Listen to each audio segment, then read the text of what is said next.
그게 4월 29일로부터 이제 드디어 학교 가게 돼가지고 아마 이런 식으로 영상 찍는 거는 마지막이지 않을까 싶어요. 그래서 이번에는 제가 타는 바이크 중에 또 하나인 그 혼다에서 나온 C125에 대해서 한번 얘기해보는 시간을 가져보도록 하겠습니다. 일단은 여기는 가톨릭 간동대학교고, 옛날에 10년 전에는 여기가 진짜 이런 큰 건물도 없었고 그냥 완전 풀밭이어가지고 야구하고 이랬는데 10년 만에 와보니까 이렇게 달라졌네요. 일단 제가 원래는 바이크를 야마하 R6랑 베스파 GTS 300 두 개를 타다가 야마하가 맨날 방전이 되더라고요. 좀 날씨 좋아서 타려고 다 붙어 있고 나가서 딱 하려면은 방전돼서 안 열려, 그게 시동이 안 걸려가지고 R6는 팔고 그 베스파 GTS도 팔고 두 개를 합쳐서 좀 하나로 똘똘놈 맞춰서 해볼까 해서 스즈키에서 나온 그 S1000 GT를 되게 잘 타고 있는데, 그걸로 학교를 통학을 하려고 하니까 그것도 너무 좀 힘든 부분이 있어가지고 이게 세컨드로 혼다 C125A를 했는데, 일단은 그 스마트 키였으면 좋겠다고 생각을 했어요. 제가 갖고 있는 차도 그렇고 뭐든지 그렇고 다 스마트 키가 아니어서 스마트 키가 적용된 모델 중에 125cc고 기왕이면은 좀 매뉴얼이었으면 좋겠어요. 사실 저는 옛날에 PX 125라고 베스파 핸들기어 있는 거 그걸 탔었거든요. 그래서 그거를 가격도 비슷했어요. 중고로 한 500 정도 했고 얘는 신차로 제가 샀는데 500 정도에. 그래가지고 PX 125가 옛날에 탔던 그 추억도 있고, 이제 내연기관의 종점을 맞이하는 시점에서 투 스트로크 엔진 갖고 있으면 재밌을 것 같아가지고 그거 살려고 하다가 아깝게 놓쳤어요. 진짜 좋은 매물이 있었는데 그거 놓쳐가지고 이걸 사게 됐는데, 이것도 아무래도 매뉴얼 위반이다 보니까 그냥 125cc CVT 스쿠터보다는 나가는 감이 좀 확실히 좋은 것 같습니다. 자, 그러면은 바이크를 한번 보면서 자세하게 리뷰를 해보도록 하겠습니다. 이번 바이크 리뷰는 사실 어제 찍은 영상이 있었는데 그거를 다 편집까지 해놓고 유튜브에 올린다고 업로드하는 중간에 나는 업로드가 다 되는 줄 알고 그 좀 파일 같은 거는 빨리빨리 지우는 편이라 가지고 그냥 지워버렸더니 업로드 중간에 원본 파일을 내가 지워버려가지고 돌이킬 수 없는 대참사가 일어나서 지금 테이크 2거든요. 그래서 어제는 세차를 다 하고 깨끗하게 찍으려고 했는데 오늘 다시 아침에 와보니까 송진이 엄청 쌓여 있습니다. 어제 차도 세차하고 바이크도 세차하고 나름 열심히 닦았는데 이 소나무들도 먹고 살아야죠. 여기 강릉이다 보니까 소나무밖에 없어요. 그래가지고 송진이 있어도 그 부분은 좀 보기 안 좋더라도 양해해 주시면 감사할 것 같고, 장점과 단점 그리고 총평 이렇게 나눠서 리뷰를 진행해 볼까 합니다. 단점이 장점보다 훨씬 제가 느끼기에 그 순서는 단점을 먼저 얘기하고 그 다음에 장점, 총평 이런 순서로 가도록 하겠습니다. 제일 첫 번째 단점, 제가 이 차를 신차로 받았거든요. 그 정식 그 혼다 대리점은 아니고 그 소매점 그쪽에서 받았는데 이거 받자마자 그 토수가 그 두 개가 튀어나와 있는 거예요. 하얀 거랑 검은 거. 이게 보기에도 뭔가가 잘못된 것 같죠, 딱 봐도. 그래서 이거를 검색해 보려고 하니까 잘 검색도 안 돼가지고 그 슈퍼커브 대표 카페에 가입해서 물어보니까 이게 가입하는 사람마다 이거 물어보려고 가입하는 거더라고요. 보니까 엄청 사람들이 물어보는데 일단 두 개가 다 정상적인 거고, 저 두껍고 흰색 튜브는 이게 연료 탱크가 3리터 그 정도밖에 안 돼가지고 많이 주유소에서 차량용으로 설계된 그거를 세게 당기게 되면 넘치는 수가 있습니다. 넘치면 넘치는 걸로 끝나는 게 아니고 차체에 묻으면 페인트에 부식이 생길 수 있기 때문에 넘치지 않도록 밑으로 빼주는, 휘발유가 빼주는 역할이고, 저 검은색은 도저히 제가 검색을 해도 안 나와서 근데 결국 알아냈는데, 이게 딜러가 뭐 어디 딜러라고 그 소매점이라고 말은 안 하겠지만 이게 공랭식이잖아요, 엔진이. 근데 뭐 냉각수가 나가는 곳이라는 말도 안 되는 소리를 하고, 냉각수가 나가는 그 바이패스 되는 바이블로 되는 오버플로우 되는 그런 건 있을 수가 없죠. 냉각수는 뭐 100도가까지 올라가는데. 그래서 저게 뭐냐면은 이게 공랭식 엔진이니까 그 에어필터로 공기를 빨아들이는데, 그때 미세한 수분도 같이 빨아들여져서 엔진 내에서 수분이 생기면 그게 나가는 거라고 합니다. 정확하진 않은데 뭐 바이블로우 가스 밸브라고 하던가 하여간 두 개가 있는 게 다 정상적인 거고, 제가 타는 다른 바이크 S1000 GT에도 이게 두 개가 이렇게 있더라고요. 나온 게. 근데 밑에 잘 숨겨져 있고 그런데 이렇게 너무 보기 싫게 두 개가 나와 있고 이게 좀 태국 혼다의 한계가 아닐까 싶은 점. 이걸 첫 번째 단점으로 지적하고 싶습니다. 예, 그래서 이 사이드 스탠드가 보통 제가 옛날에 탔던 베스파 같은 경우에는 그 시동을 켜놓은 상태에서 사이드 스탠드를 펴서 그 잠깐 세워서 뭐 뭔 일을 봐도 이렇게 시동이 꺼지거나 하진 않았는데 이 C125 같은 경우에는 그 중립에 놓지 않으면은 사이드 스탠드를 내리는 순간 엔진이 확 꺼져 버립니다. 어 그래가지고 그 부분이 조금 불편할 수 있다. 이거 혼다 C125도 원심 클러치긴 하고 그 매뉴얼 기반이긴 하지만 1단에 넣고 가만 세워 놓는다 그래도 그 크리핑 현상이라고 그러죠. 차로 치면은 그 스로틀을 감지 않아도 차가 오토바이가 슬슬 앞으로 기어 나가는 현상. 그 현상이 없기 때문에 굳이 1단에 놨다고 엔진이 꺼질 필요는 없을 것 같은데 그 부분은 좀 아쉬운 것 같습니다.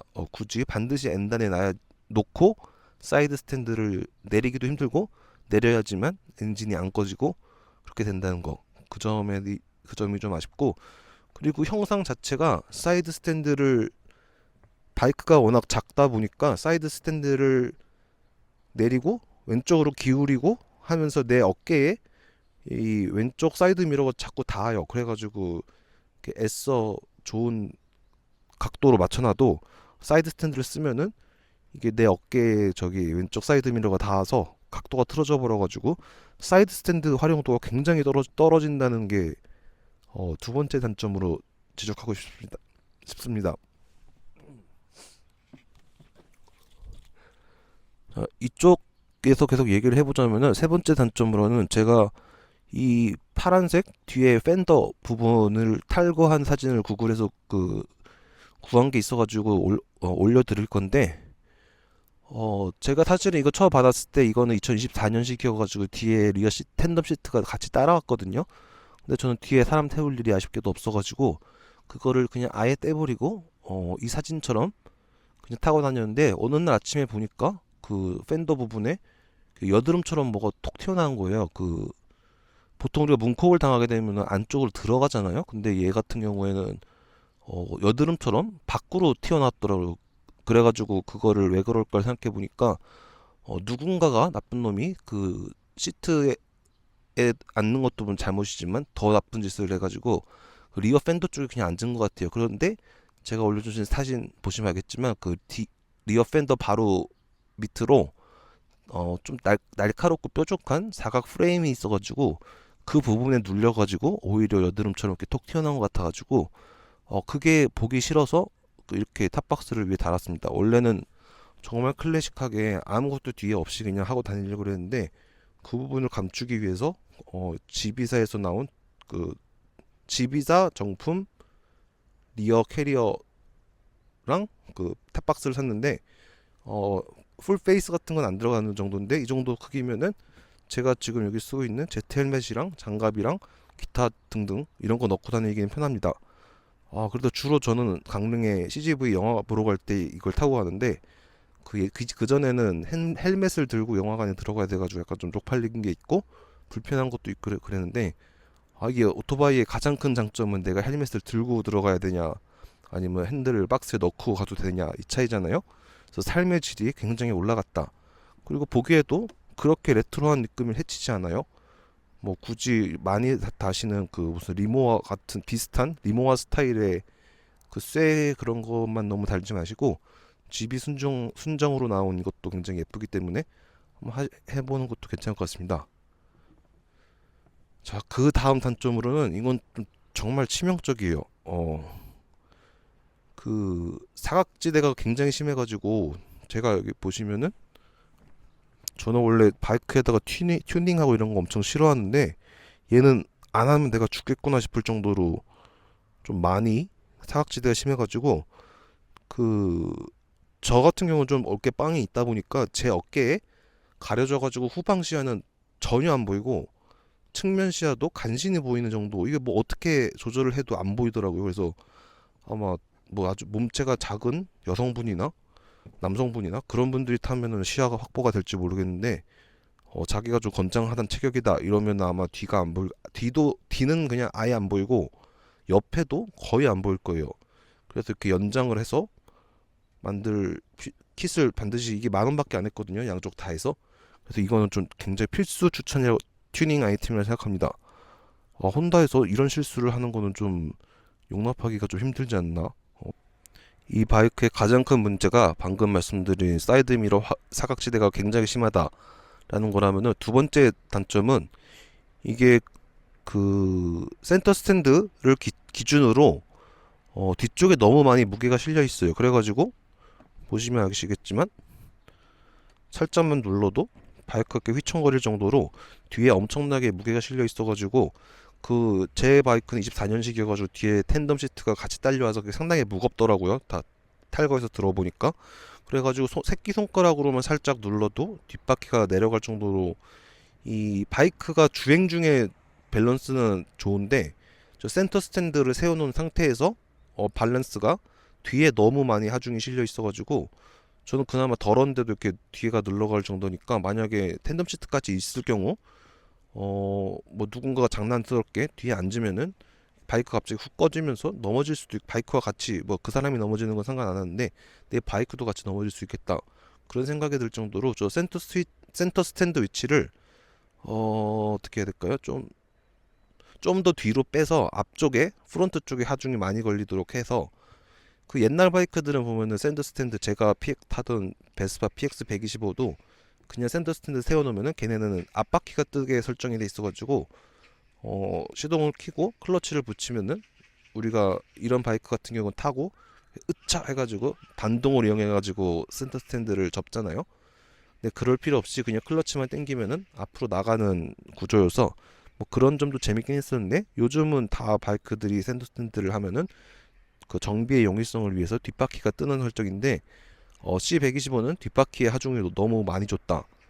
제가 텐덤 시트도 덜고 뒤를 그나마 가볍게 했음에도 불구하고 살짝만 건드려도 뒤가 내려가서 이게 좀 센터 스탠드의 위치를 좀 바꿔줄 필요가 있다 생각합니다.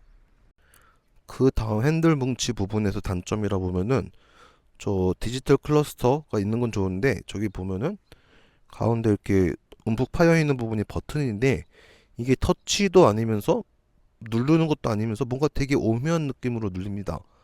그래서 아예 터치로 하거나 아예 그냥 물리적 버튼으로 하면 좋을 것 같은데, 그 부분이 사실 이거는 뭐 시계 조정하거나 그럴 때 한 번 쓰고 다시는 누를 일이 저는 없던데, 그래도 좀 아쉽고, 제일 아쉬운 거는 이 방패 부분의 크롬 장식인데, 전체적인 디자인에서 갑자기 다 이렇게 하얀색과 파란색으로 가는 컬러 스키마에서 갑자기 이렇게 은색 너무 반짝반짝거리는 크롬 장식이 방패 모양으로, 그것도 엄청 크게 있는 점이, 저걸 열면 안에 뭐가 있겠죠? 그 뭐 이렇게 유지를 하기 위해서 열 때.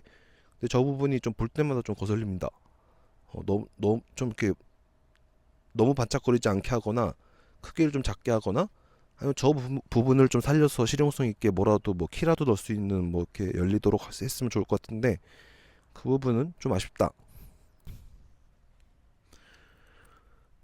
그 다음 단점으로는 이 C125가 슈퍼커브 110이라는 그 상용차를 기반으로 만들어졌기 때문에, 뒤에 있는 그리고 클래식한 느낌의 그 디자인을 표방하기 때문에, 보통 요즘 바이크에 들어가는 모노 쇼버가 아니고 양쪽에 두 개가 있는 아주 클래식한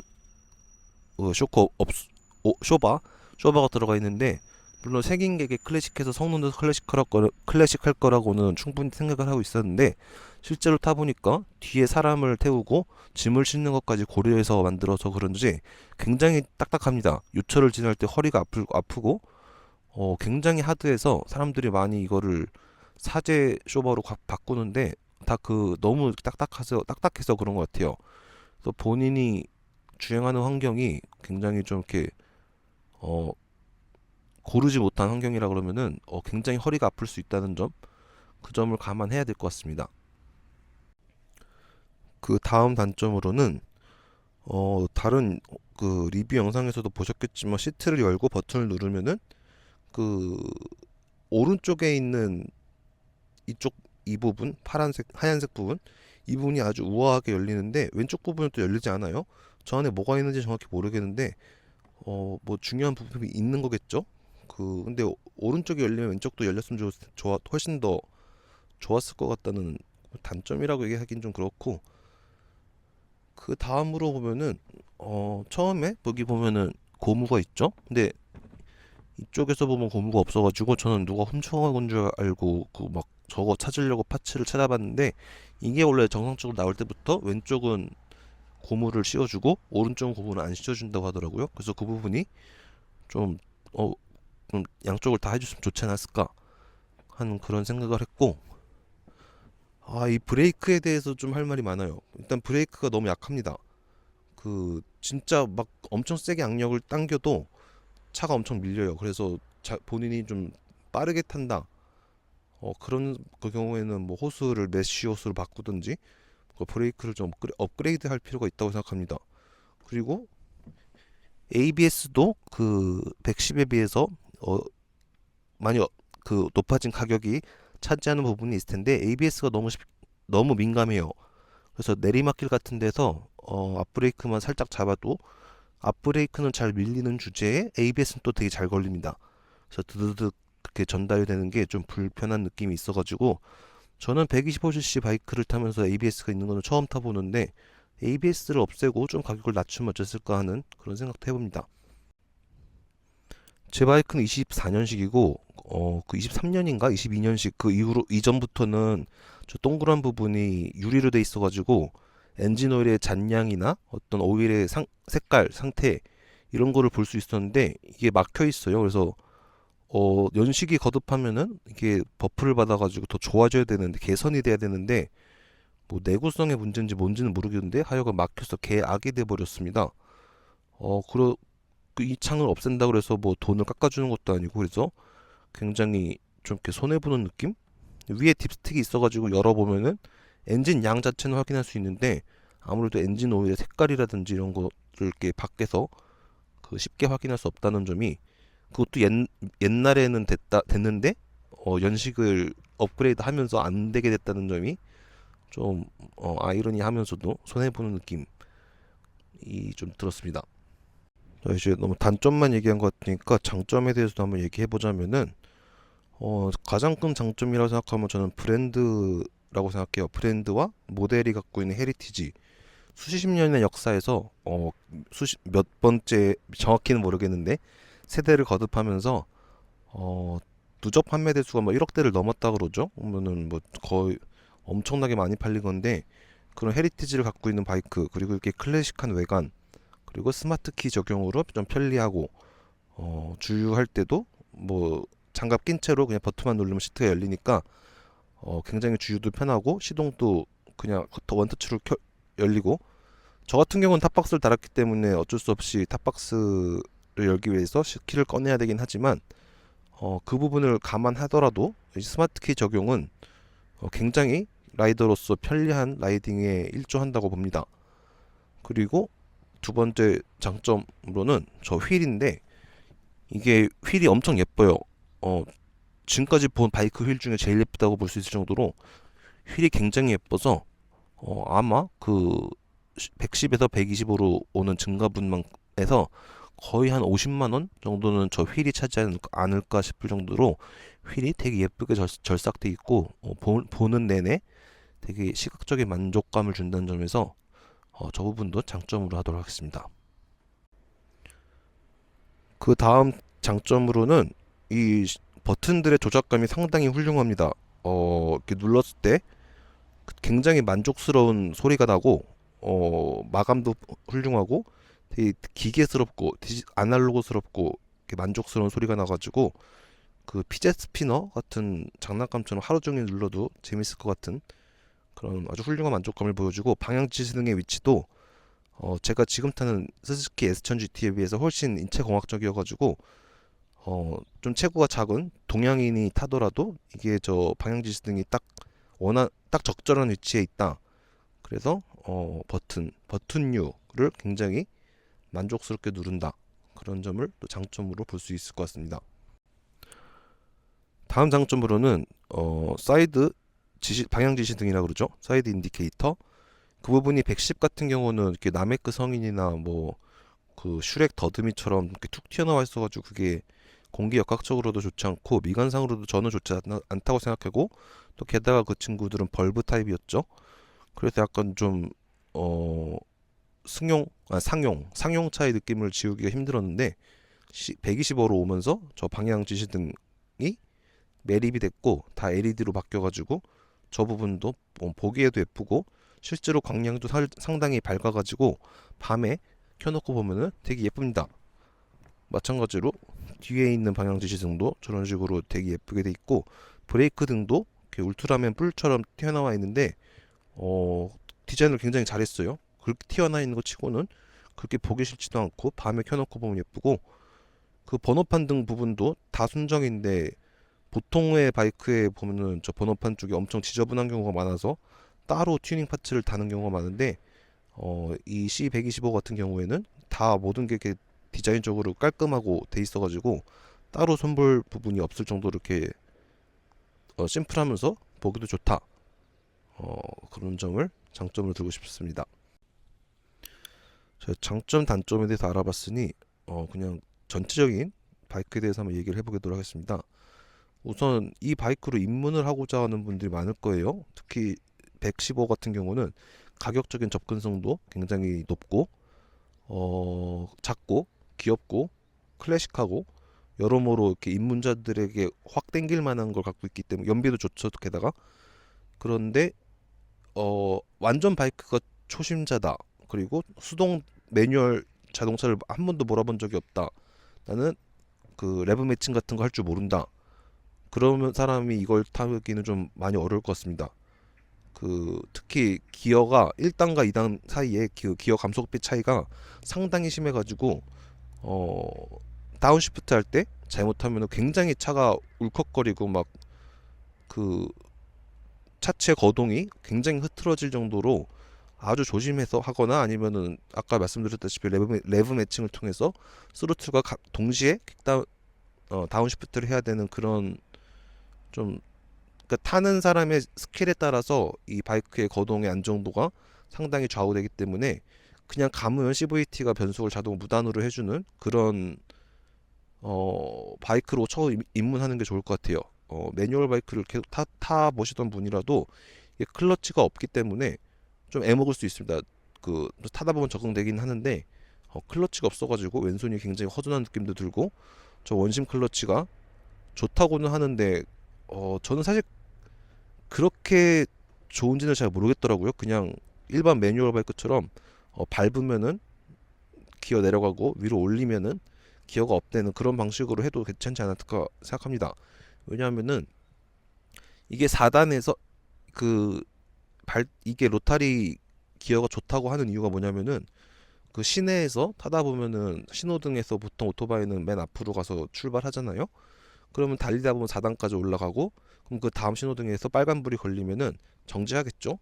그리고 보통의 바이크 같은 경우에는 그러면은 그 지금 4단에 있으니까 이거를 다운시프트를 3번 해서 1단에 놔야지 다음에 출발할 때 되는데, 얘는 그 4단에서 한 번 더 앞으로 업시프트 하면 중립이 들어가고, 한 번 더 누르면은 1단으로 들어가가지고 그 부분이 편하다 이렇게 주장을 하는데, 이게 완전히 정지하지 않은 상태에서는 4단에서 중립으로 안 들어가요. 그래가지고 그 이렇게 차들 사이로 앞으로 나가면서 그때 좀 맞춰가지고 딱 변속을 해서 1단으로 그 중립에 넣고 싶은데, 보통 우리가 매뉴얼 바이크 탈 때는 그런 식으로 앞에 차들이 정체돼 있고 신호등에 대기 중이면은 뭐 클러치를 잡거나 중립에 놓거나 그런 상태에서 이렇게 탄성을 이용해서 앞으로 나가곤 하는데, 이 바이크는 4단에서 N단까지는 좀 주행 중에도 어느 정도 속도가 있더라도 그 기어가 빠지도록 설정해 줬으면 좋을 것 같아요. 그러면은 이렇게 타력으로 주행하면서 그 앞으로 간 다음에 1단 딱 놓으면 될 것 같은데, 완전히 정지해야지만 4단에서 중립으로 들어가서 그 부분이 상당히 아쉽다. 그 부분만 됐으면 정말 편했을 것 같다 이런 생각을 해봅니다.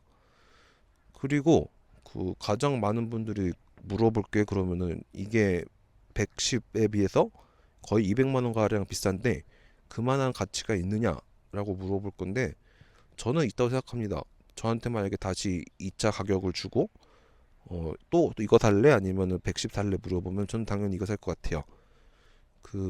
일단 바이크 휠 자체가 110은 되게 보기 싫어서 그거를 또 이렇게 뭐 마차 휠이니 스포크 휠로 캐스터 휠이 너무 보기가 싫게 생겨가지고 스포크 휠로 많이 바꾸면서 뭐 그것도 튜닝 비용이 뭐 20만 원, 30만 원 들고 그런데 얘는 캐스터 휠이 아주 예쁘게 나왔고 스마트 키가 한 번 사용해 보면은 그게 없는 상태로 돌아가기 힘들 정도로 굉장히 편리하기 때문에 캐스터 휠 그리고 스마트 키 적용 그리고 등화류 전부 다 LED면서 예쁘게 들어갔다.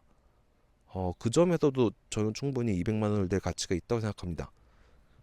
그리고 110은 제가 봤을 때는 좀 너무 배달용 같아가지고 뭐 배달하는 분을 비하하는 건 아닌데 내가 배달하는 사람은 아니니까 그렇게 보이고 싶지 않을 수는 있잖아요. 그래서 저는 200만 원을 더 내고라도 125를 사는 거를 저는 추천드리는데 그 혼다 소이치로 사장이 이거를 만들었을 때 뭐 한 슬로건이 뭐 국수집 아들내미가 한쪽에는 철가방을 들고 한쪽 국수를 배달하는데 편하도록 언더본 스쿠터를 처음 만든 게 이거의 근본이잖아요. 그래서 그런 근본만 그냥 느끼고 싶다. 난 거추장스러운 거, ABS 이런 거 필요 없고 LED 같은 거 필요 없고 그렇다 그러면은 110을 사서 슈퍼커브를 즐겨보는 것도 괜찮은 방법이라 생각합니다. 근데 이해가 가장 안 되는 뭐 제가 그걸 평가할 건 아닌데 200만 원 더 싼 110을 사놓고 200만 원어치 튜닝을 하는 사람도 있더라고요. 그래서 그 본인 자유긴 한데 잘 모르겠습니다. 그거는 그 부분에 대해서는 다 같이 평가는 하지 않도록 하고 그러면은 그래서 돈을 더 내고 편리함을 추구하고 싶은 사람은 이걸 사면 될 것 같고 그냥 슈퍼커브라는 걸 갖고 있는 그런 근본 헤리티지를 좀 저렴하게 느껴보고 싶은 사람은 슈퍼커브를 사도 될 것 같고 마지막으로 주행에 대해서 팁을 좀 드리자면은 보통 매뉴얼 바이크라 그러면은 탱크랑 내 여기 허벅지랑 밀착을 시키는 니 그립이나 힐 그립을 통해서 내 몸을 바이크가 딱 붙여가지고 가감속 없이 내 몸이 밀리지 않게 하는 방법이 여러 가지가 있는데 이 언더본 스쿠터라는 특성상 보통 스쿠터라 그러면은 앞에 발판이라도 있어가지고 발로 내 몸을 지지해서 갑자기 저단 기어를 넣거나 브레이킹 시 내 몸이 앞으로 쏠리는 걸 방지할 수 있는데 이 바이크는 그럴 수 있는 게 거의 없어요. 그렇다고 손으로 내 몸을 지지하면 되긴 하는데 그게 그 FM적인 바이크 운행 방식은 아니거든요. 그렇게 핸들의 조향에 우리가 방해를 하게 되면은 스티어링에 안 좋기 때문에 그래서 저 같은 경우는 이 하중을 시트에만 실는 게 아니고 여기 있는 고무 발판 이 고무 발판에 한 20kg 정도 그 정도 하중을 실는다 생각하고 그러니까 약간 변기에 앉는다는 느낌으로 그런 느낌으로 주행을 하면은 내 몸이 앞이나 뒤로 밀리는 것도 방지하면서 그나마 좀 안정적으로 주행이 가능하더라고요. 그래서 그 부분이 팁 아닌 팁이라고 할 수 있을 것 같고 리뷰는 여기서 마치도록 하겠습니다.